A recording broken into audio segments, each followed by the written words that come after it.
Every family has its dynamics and ours was no different.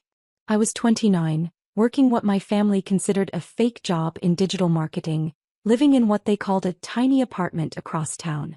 My older brother Marcus had the corporate lawyer position they understood, the house in the suburbs they respected, and the wife who impressed them at gatherings. I had learned long ago to keep my financial situation private. When I started my digital agency 3 years earlier, the family dismissed it as playing on the computer. When clients started paying serious money for social media campaigns and website development, I never corrected their assumptions. When the business grew to 6 figures annually, then multiple 6 figures, I maintained the same humble demeanor that had protected me from their expectations my entire childhood. The Thursday before Thanksgiving, I was reviewing quarterly reports when my phone rang. "Sarah, you're bringing dessert tomorrow," Mom announced without preamble. "And make sure it's store-bought. We don't want another disaster like your homemade attempt last year." "Of course," I replied, marking another payment in my financial tracking spreadsheet. The monthly transfer to account ending in 7834 had gone through successfully, just like it had for the past 36 months. "And dress appropriately," she continued. "Marcus is bringing his new client, and we want to make a good impression. Try not to mention that job of yours." That evening, I selected a simple black dress from my closet, nothing that would draw attention or questions about where I could afford such things. I had learned to dress down for family events, to maintain the image they had of me as their struggling youngest daughter who couldn't quite get her life together. The drive to their house in Maple Heights took 25 minutes from my downtown apartment. I had specifically chosen to live in the city, in a building they would consider sketchy, to maintain their perception that I was barely scraping by. The truth was, my loft was in one of the most expensive districts with floor-to-ceiling windows and a view of the river, but they never visited to see it. I arrived at exactly 5:30, carrying a pumpkin pie from the bakery they preferred. The house looked immaculate as always. Mom had repainted the living room again, installed new hardwood floors in the dining room, and upgraded the kitchen appliances since my last visit. The renovations were beautiful and expensive. "There she is," Dad called out as I entered. "Our little entrepreneur."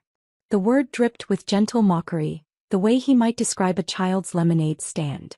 Marcus stood by the fireplace, wearing a suit that probably cost more than most people's monthly rent, talking animatedly with a distinguished older man in an equally expensive outfit. "Sarah," Marcus called out, "come meet Mr. Peterson. He's thinking about some marketing for his firm." Mr. Peterson extended his hand politely, though I could see the dismissal in his eyes when he took in my simple dress and understated appearance. "Nice to meet you. Marcus tells me you do some computer work." "Something like that," I replied with a smile. "Mostly small business websites." "Ah," he nodded, already losing interest. "Well, keep at it. Everyone needs a hobby." Marcus laughed and steered the conversation back to legal matters while I made my way to the kitchen, where Mom was orchestrating the final meal preparations with military precision. "Set the table for 8, she instructed. "And use the everyday dishes for yourself. Save the good china for the important guests." I complied without comment, arranging the mismatched place setting she had designated for me at the far end of the table, away from where the serious conversations would take place. My sister-in-law Jennifer arrived with their 2 children, immediately launching into a detailed account of their recent vacation to Europe and the private school interviews they had been conducting for 5-year-old Emma. "We're looking at Riverside Academy," she announced proudly. "The tuition is steep, but Marcus insists on the best education money can buy." "That's wonderful," I replied genuinely. "Emma's so bright. She'll thrive anywhere." "Well, not anywhere," Mom interjected pointedly. "Some of us understand the importance of investing in quality education instead of wasting money on frivolous things." The comment stung with its intended meaning.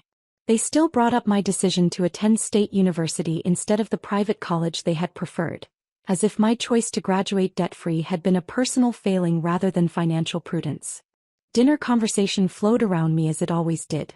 Marcus discussed his latest high-profile case, Jennifer shared updates about their country club social calendar, and Mr. Peterson offered insights about the luxury car market.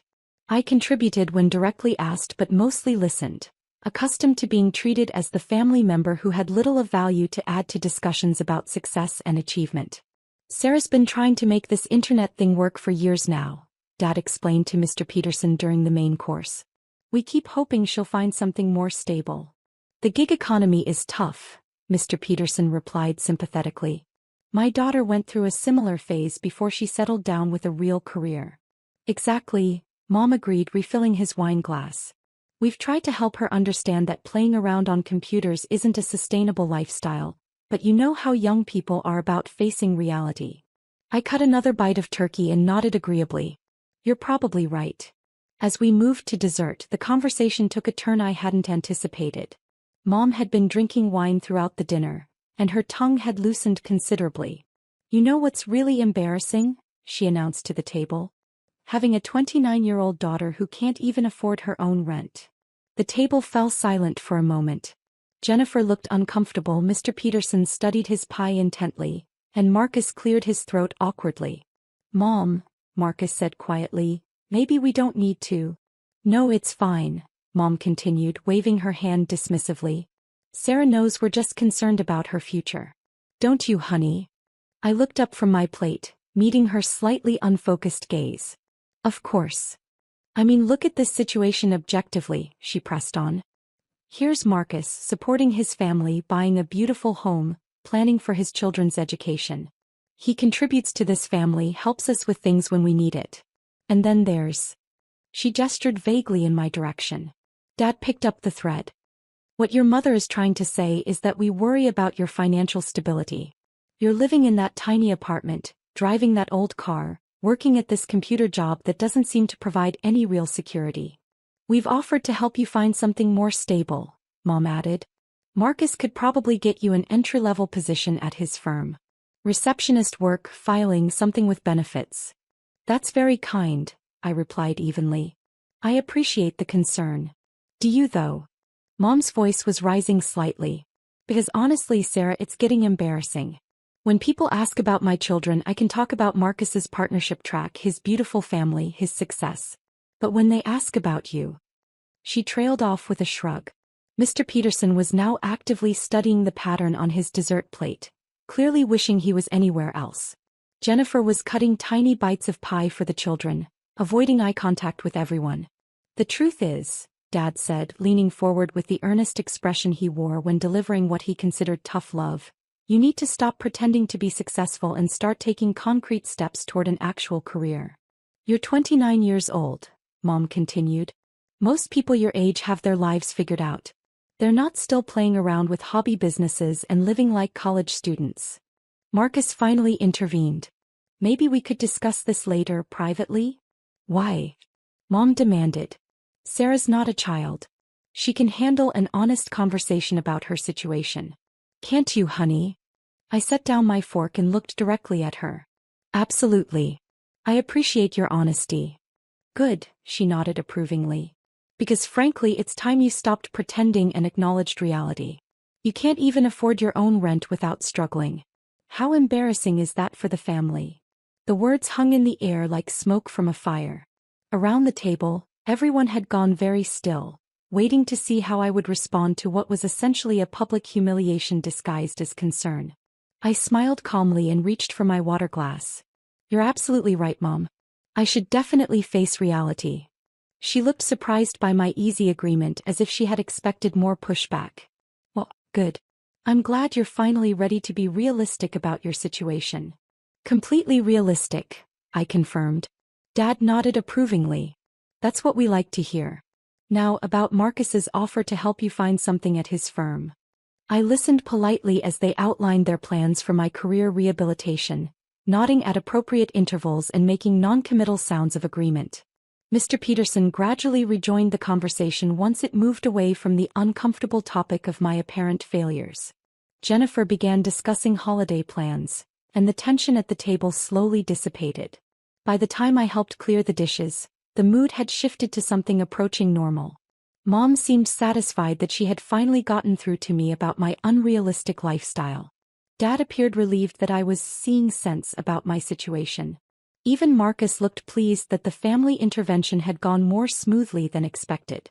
I woke up Friday morning in my downtown loft, sunlight streaming through the floor-to-ceiling windows that offered a panoramic view of the city skyline. The space was minimally furnished but elegant, with polished concrete floors and exposed brick walls that had cost more to renovate than most people spent on cars. Over coffee, I opened my laptop and reviewed the previous month's business statements. Revenue was up 18% from the previous quarter, driven primarily by 3 new corporate contracts that would each pay more annually than Marcus made at his law firm.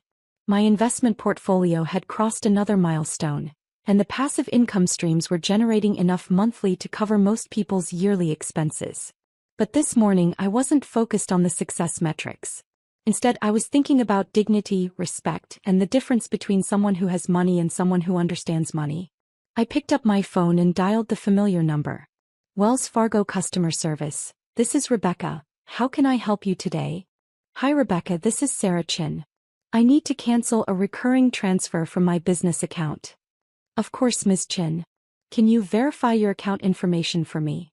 I provided the necessary details, navigating through the security questions with practiced ease. I see the transfer you're referring to, Rebecca said after a moment. The $4,800 monthly payment to account ending in 7834. This has been active for 36 months. May I ask the reason for the cancellation? The recipient no longer needs the assistance, I replied simply. Understood. I can process that cancellation immediately. The next scheduled transfer was set for December 1st, but that will now be cancelled. Is there anything else I can help you with today? That's everything, thank you. I hung up and sat back in my chair looking out at the city below. For 3 years I had been quietly covering my parents' mortgage payment. Ever since Dad's early retirement had reduced their fixed income and Mom's spending habits had remained unchanged. They had never asked for help directly, but I had noticed the stress in their conversations about money, the way they had stopped talking about certain expenses, the small economies they had started making. So I had simply started making the payments, routing them through an account that wouldn't be traced back to me, ensuring their financial stability while maintaining their pride. It had seemed like the kind thing to do at the time. 3 years of payments, $172,800, transferred quietly from my business account to their mortgage company, enabling them to keep the house they loved while believing they were managing on their own. 3 years of listening to them worry about my financial stability while I subsidized theirs. 3 years of being lectured about money management by people whose mortgage I was paying. My phone buzzed with a text message from my assistant. The Henderson Industries contract is finalized. First payment of $85,000 hits Monday. Also, TechFlow wants to discuss a 6-month retainer. Potential $200,000 total. I smiled and typed back, schedule the TechFlow call for Tuesday. And push back the Wilson meeting to next week. Then I made myself a second cup of coffee and settled in to work on the Morrison campaign, a project that would net more than my parents had paid for their house when they bought it 15 years ago. Around noon my phone started ringing. I ignored the first call when I saw Mom's name on the display, figuring she wanted to continue our conversation from the previous evening about my career prospects. The second call went to voicemail as well. By the third call I was curious enough to answer. Sarah. Mom's voice was higher than usual, with an edge of panic that immediately caught my attention. Thank goodness.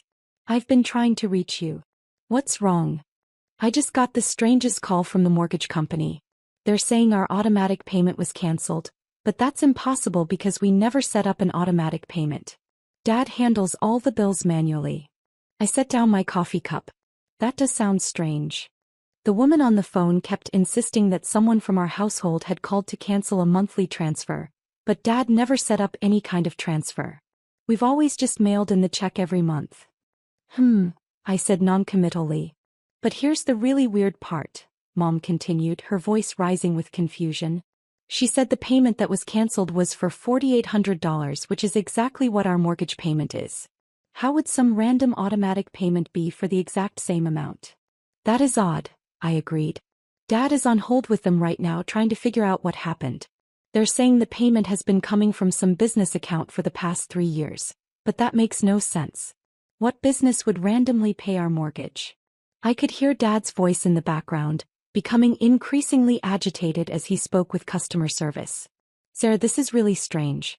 The timing is so weird too, right after our conversation yesterday about financial responsibility.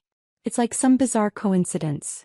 Coincidences happen, I said mildly. But $4,800, Sarah. For 3 years. That's... I could almost hear her doing the math. That's over $170,000. What kind of business just randomly pays someone's mortgage for 3 years? Dad's voice in the background was growing louder. I caught fragments. No authorization. And, never requested. And, need to investigate this immediately. Mom, I said gently, maybe you should focus on figuring out what your mortgage situation actually is going forward. What do you mean? I mean, if someone was helping with your mortgage payments and now they're not, you'll need to make arrangements to cover that payment yourselves. There was a long pause. Sarah, do you know something about this? I know that mortgage payments don't make themselves, I replied. And if you've been getting help that you weren't aware of, you'll need to plan accordingly now that the help has stopped. Another pause, longer this time. In the background, Dad's voice had gone quiet. Sarah, Mom said slowly, this business account, you don't think it could have been? Could have been what? I mean, you work with business accounts, right? For your computer thing. I do work with various business accounts, yes. And you would know how to set up automatic payments? That's a pretty basic banking function, Mom. Most people know how to do that. I could hear her breathing on the other end of the line, processing the implications of what she was beginning to suspect. Sarah, she said very quietly, have you been paying our mortgage? Have I been paying your mortgage? Don't play word games with me. Have you been sending money to our mortgage company? I took a sip of coffee and looked out at the city skyline. Mom, you just told me that you can't even afford your own rent. How could I possibly be paying someone else's mortgage? She started then stopped. But Sarah, if you were, hypothetically if you had been. Mom, I said gently, I think you need to focus on what happens next, not what might have happened before. That afternoon my phone rang constantly. First Mom, then Dad, then Mom again. I let most of the calls go to voicemail, but I listened to each message. Sarah, we need to talk. The mortgage company confirmed that the payments were coming from a business called Chin Digital Solutions. That's your company, isn't it? Please call me back. Sarah, it's Dad. I've been looking at our bank statements and you're right, we never set up automatic payments. Someone else was making them for us. We need to understand what's been happening here. Honey, please call me back. I'm starting to understand what you meant yesterday about facing reality, and I think we need to have a very different conversation. By evening I finally answered when Mom called for the 7th time. Sarah, please, we need to talk. What would you like to discuss? You've been paying our mortgage, haven't you? For 3 years.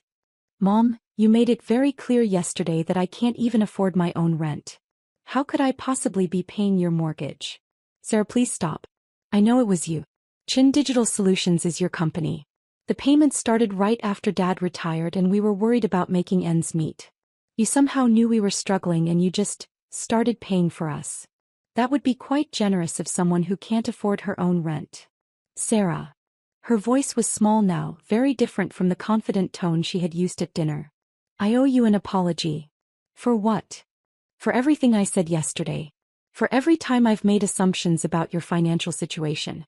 For treating you like a failure when you've been taking care of us. I was quiet for a moment, letting the weight of her words settle. Mom, what's your mortgage payment going to be next month? $4,800, she said quietly. And do you and Dad have $4,800 to pay it? A longer pause. We're not sure. We'll have to look at our budget, maybe make some changes. What kind of changes? I don't know yet. Cut back on some expenses, maybe look into refinancing or... Her voice trailed off as the full reality began to hit her. Mom, I said gently, when you were lecturing me about financial responsibility yesterday, were you able to make your mortgage payment without help? No, she whispered. And when you were talking about how embarrassing it is to have a daughter who can't afford rent, were you paying your own bills? No. So when you told Mr. Peterson that I was the family member who couldn't contribute anything meaningful, what exactly were you contributing? Silence. Sarah, I'm so sorry. I had no idea. Why didn't you tell us? Tell you what? That while you were publicly humiliating me for being financially irresponsible, I was privately covering your financial irresponsibility. That's not... We weren't being irresponsible. Dad's retirement income is just lower than we expected, and with inflation. Mom, there's nothing wrong with needing financial help. But there's something very wrong with needing financial help while lecturing other people about financial responsibility. Over the next week, the reality of their situation became increasingly clear. Without the mysterious mortgage payment they had unknowingly been receiving, Mom and Dad were facing a monthly shortfall of nearly $5,000 when all their expenses were calculated. Dad called on Tuesday. "Sarah, we've been going through our finances with a fine-tooth comb. Without that mortgage payment, we can't make ends meet. What are your options?" "We're not sure yet. Maybe we could take out a home equity loan to cover the difference, or look into refinancing, but our income-to-debt ratio isn't great for getting approved." "What about cutting expenses?" "We're looking at that too. Mom's already talking about canceling some subscriptions and cutting back on groceries. But even with significant cuts, we're still short." "What about getting help from Marcus? He seems to be doing well financially." "Boss. We talked to him about it. He's willing to help some, but $4,800 a month is beyond what he can manage with his own mortgage and the kids' expenses." "I see. Sarah, I know we have no right to ask, especially after how we treated you, but is there any way you could continue helping us? Maybe we could work out some kind of arrangement, pay you back when we're in a better position." I was sitting in my office reviewing a contract proposal worth more than their house.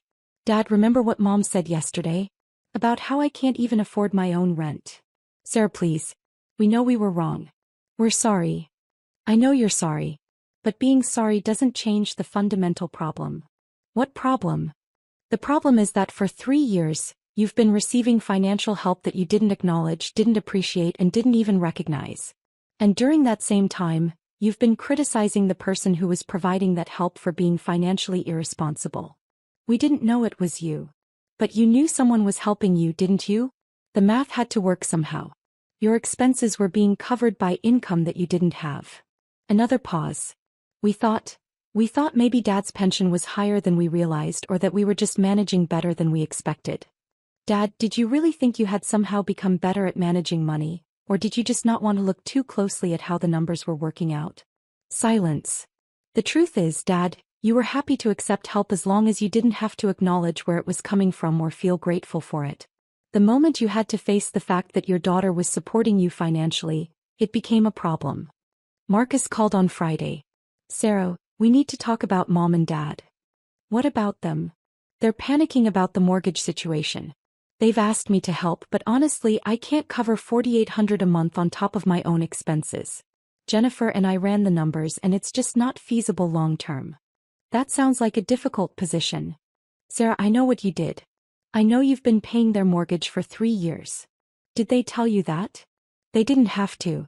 Chin Digital Solutions, the business account, the timing of when the payments started. It's obviously you. And what's your point?" "My point is that you're clearly in a position to help them and they desperately need help." I leaned back in my chair. "Marcus, at Thanksgiving dinner, what did you say when Mom was publicly humiliating me about my financial situation?" "I told her maybe we should discuss it privately. But you didn't correct her assumptions about my finances." "I didn't know about your finances. You knew I wasn't living like someone who was struggling to pay rent. You knew my apartment was in an expensive area. You knew I dressed well when I wanted to. You knew I was running a business that was clearly generating income. I guess I just thought. You thought what was convenient to think. Just like Mom and Dad thought what was convenient to think." "Sarah, that's not fair.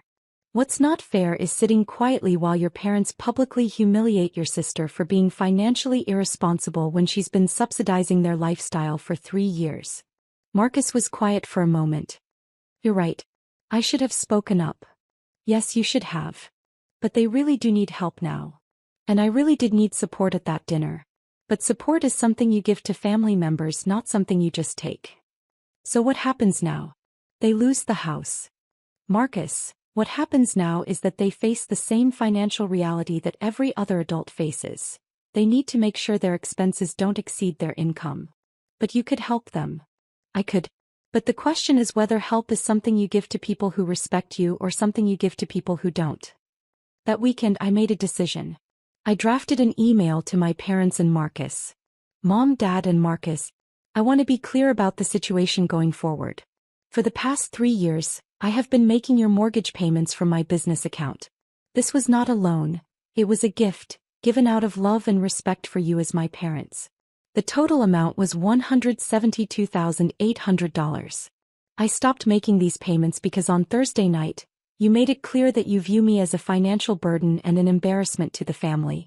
You specifically stated that I can't afford my own rent and that my lifestyle is unrealistic and unsustainable. I realize that continuing to financially support people who have such a low opinion of my financial capabilities would be inconsistent with your assessment of my situation. Going forward, you will need to make arrangements to cover your mortgage payments yourselves.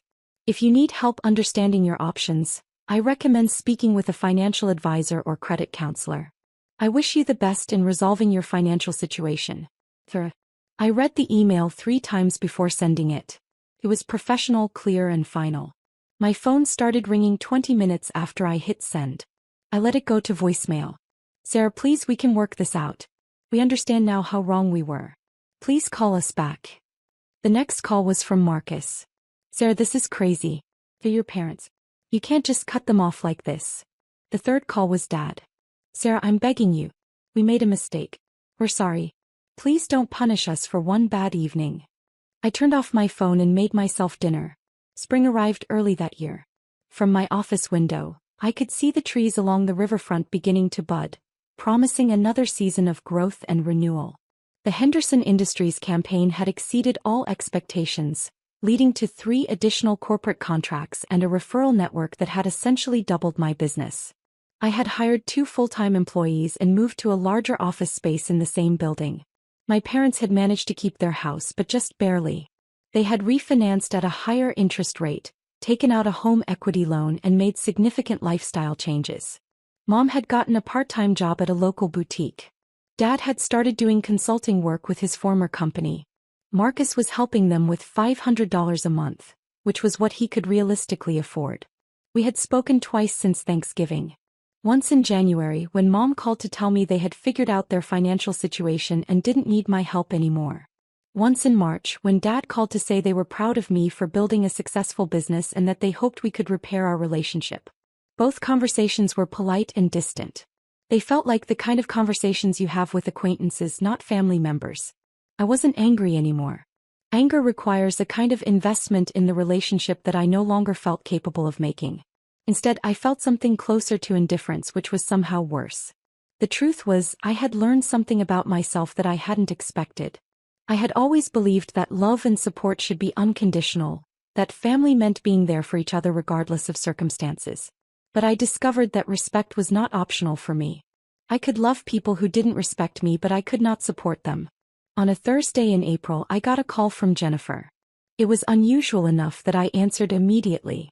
Sarah, I hope you don't mind me calling directly. Not at all. What's up? I wanted to thank you. For what? For what you taught our family about respect. I was quiet, waiting for her to continue. Marcus told me what really happened at Thanksgiving, about the mortgage payments, about everything you had been doing for his parents. And I realized that we had all been making the same mistake. What mistake? We were taking your kindness for weakness. Your generosity for inability. Your discretion for failure. Jennifer. No, let me finish. Emma asked me last week why Aunt Sarah doesn't come to family dinners anymore. And I realized I didn't have a good answer that didn't make us look terrible. I smiled despite myself. What did you tell her? I told her that sometimes adults make mistakes that hurt the people they love, and sometimes those mistakes have consequences that last longer than we expect them to. That's a good lesson for a 5-year-old. It's a good lesson for all of us. Sarah, Marcus and I would like to invite you to dinner sometime. Just us and the kids. No agenda, no family drama, just a chance to get to know each other better. I thought about it for a moment.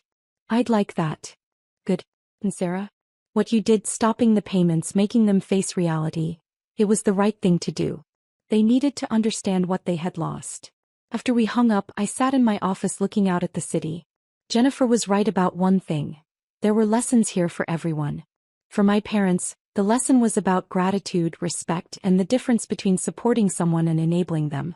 For Marcus, the lesson was about standing up for family members who deserve support, even when it's uncomfortable. For me, the lesson was about boundaries, self-respect, and the difference between helping people and allowing people to take advantage of your help. But perhaps the most important lesson was this: financial support without emotional support is just a business transaction. And business transactions can be cancelled at any time. I picked up my phone and called Jennifer back. "How does Saturday evening sound for dinner?" "Perfect," she said. "I'll make Emma's favorite pasta." "And Jennifer? Thank you for understanding. Thank you for teaching us." As I hung up, I realized that some relationships could be repaired, some boundaries could be redrawn, and some family dynamics could be changed. Not all of them, but some of them. And sometimes that was enough.